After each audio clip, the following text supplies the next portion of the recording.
Here is another one, just like the other one, +1. Yeah. These intros are getting lamer. I know. I know. Yay? A quick thank you to the T5 peeps. Bob the Dragon, Data Magnet, Cat Crab Lobster, Duck Machine, Try Again 95, Astray the Dreamer, Mesic, Budic Joel, German Chemist, Casper Arnholtz, and Chaos to Must. Thank you very much. Okay, anyways, on to the story, the actual thing you're here for. The Care and Feeding of Humans, Part 20. Humans have the largest capacity for denial of any species in the aggregate. Given overwhelming evidence that they will still deny the truth that is plain for everyone else to see. It is tempting to write this off as just another quirk about humans that makes no sense or seems to have no positive outcome but survival. For example, how does it serve survival to deny that you are building your house on an active volcano? Further, how does it serve survival to deny that the volcano will erupt? The theory has been put forward that the denial is linked to something that the humans call hope. Having hope, they say, gives them the world to continue in the face of overwhelming odds. Dubious Review of Ontological Species Studies, The Care and Feeding of Humans, Denial is Not Just a River on Earth, published by Glass and Steel. The Care and Feeding of Humans, Translation Engine 3.14159. They continued on, Zoe ahead of the others, what Nate had called on point. Nerif was beginning to wonder how they could see the light if their source was that far away, when Zoe held up her hand, motioning them to stop. Zoe slipped back to where they were standing and said in a low voice, I'm not sure what happened, but it looks like there might have been a dinner dispute. Step lightly. I'm looking at you, Nate, she said. Nate faked an injured appearance. Me? I'll have you know that I am the soul of lightness, renowned for my dancing in several systems. Troll star systems, maybe. Zoe shot back quietly, but with a grin. I think we can get a better view this way. Nerif and the others followed Zoe around some undergrowth and came to a small clearing. However, the dirt seemed wrong. There is the transponder, and over there is Nate's antelope, Zoe said in a whisper, and the tracks just stopped, like whatever had been dragging the antelope disappeared or flew away. But if it could fly away, why drag the thing this far? Or why not eat it and then leave? Why expend the energy to drag it and then stop? And what is on the antelope? Nerif said. This time her voice was not calm. She was pretty sure she sounded like she felt sick. I think those are glowworms, Zoe breathed, which would explain why Nate's antelope wasn't glowing when we first saw it, but was glowing when the thing dragged it away.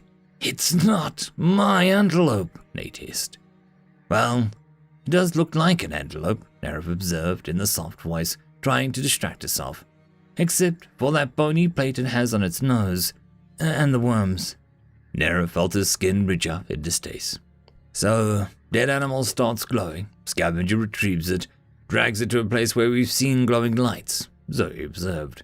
Droids get attacked, shiny droids get attacked, Nate corrected himself. Maybe it's the light. Seems reasonable, Zoe said. By which you mean you've heard of it on Earth, Terif put in. Zoe smiled. Yeah, exactly. But where's the thing that made the glowing lights? Why hasn't it eaten the glowing antelope if it's attracted to all things glowing? Nerif asked. Zoe picked up a rock off the ground and bounced it experimentally a couple times in her hand. Then she leaned back and tossed it to the center of the clearing. No monster emerged from the dirt to grab it, which is what Nerif had been expecting. Zoe too, by the way she made a huh noise. And then the rock, which had been sitting on the dirt, started to sink. In a few seconds, it had sunk into the dirt, with no ripple and not even a mound to show that it had ever been there. Zoe motioned for everyone to back away from the edge of the clearing, and they started back to the ground station. Okay, Terif finally said. Make note, don't step on funny-looking dirt.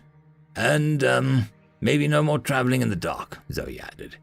If we'd gone looking for that light the first night, we might have stepped into that quagmire before we even knew what had happened. Quagmire? Nerif asked, tipping her head. Dirt that sucks you in, Zoe explained. Like quicksand. I remember you talking about quicksand on the ship. Did you know that this would be here? Humans are psychic, Nerf said in a shocked surprise. We did talk about it on the ship, Zoe agreed. But humans aren't psychic.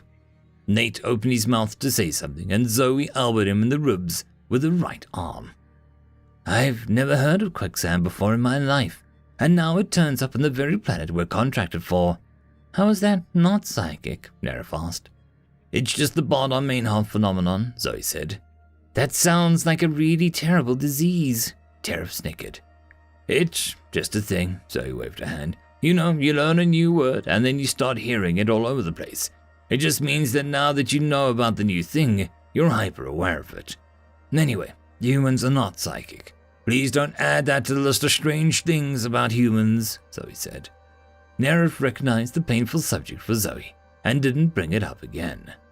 But whether Zoe liked it or not, there was already a debate about humans and their luck, as well as their ability to anticipate actions or what someone might say. Nerf shot a warning look at Teref, but he wasn't looking at her. What about this theory? Teref asked. Creature drags Nate's dead antelope towards light, gets caught in quagmire, and is eaten. Thing is now sleepy and hasn't eaten Nate's antelope yet, but will when it wakes up. Zoe nodded.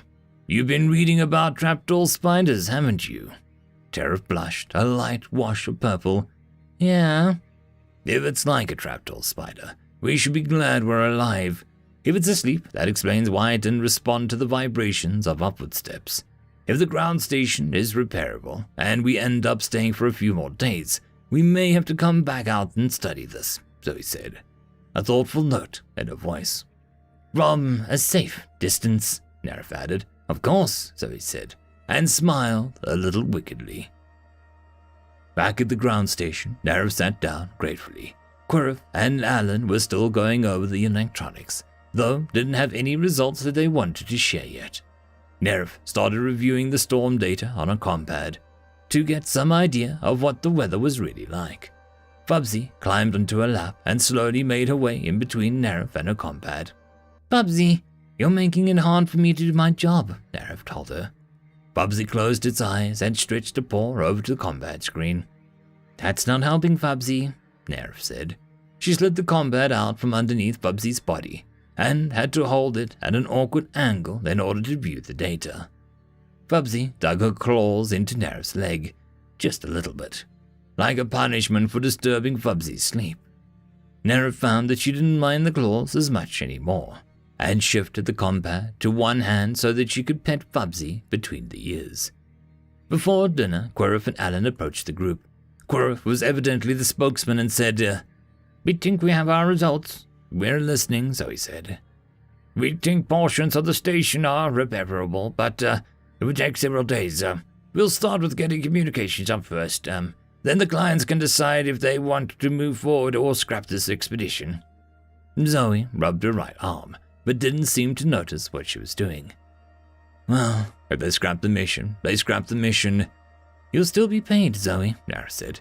Not the bonus, but you'll still earn enough money. Alan looked curious, but Nate made some signal to him and shook his head. No worries, Zoe said, in a voice so matter-of-fact that Nerf knew that she was upset. This is what I signed up on for. It's always a crapshoot with expeditions. Bubsy walked over to Zoe with a little bleating sound, and Zoe laughed and picked her up. Bubsy grabbed Zoe's right thumb and started chewing in a determined fashion.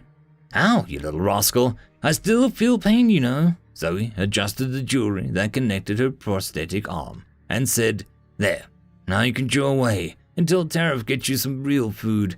Right away, Teref said and jumped up to start dinner. Teref wasn't sure, but it looked like maybe Bubsy was a little darker than she had been this morning. End of chapter. And that, my friends, concludes this video.